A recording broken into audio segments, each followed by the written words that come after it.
Aswerte ni Sir Victor sa'yo, no? Pamatindihan ka tumulong kahit na naging barga siya. Ang totoo nga niyan, mas maswerte ako naging kaibigan ko si Sir Victor. Dahil bukod sa naging scholar ako ng magulang niya, pamilya rin niya nagbigay ng lupa sa amin na naging sakahan namin ni nanay at tatay. Tauhan sila ng mga Deo Gracia.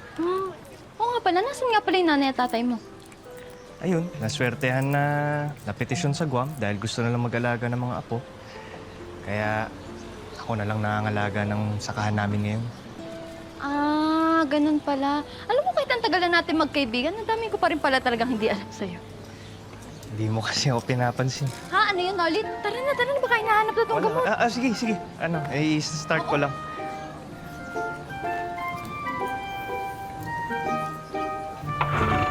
Ay!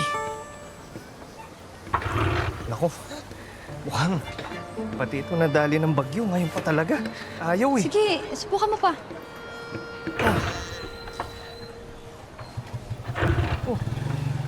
Ay, O ka kay Noli. Buti, nabuta ko kayo. Ano namang ginagawa mo din eh? Ba, syempre nagtatrabaho doon sa palengke. Nyari, palyado? Paano na kaya itong gamot? Halika na, sumabay ka na sa akin. Tara. Tara na. Ayoko.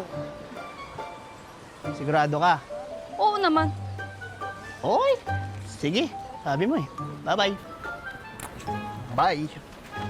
Uy, sandali! Bigoy! Sasama na kami ni Nolly. Tara na. hindi, sige.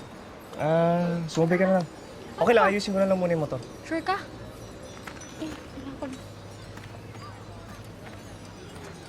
Sasakay din naman pala, daming satsat. O, Tol. Balikan kita. Tulungan kita dyan. Tid ko lang tong sungit na to. Ano ba yan? Ito na nga.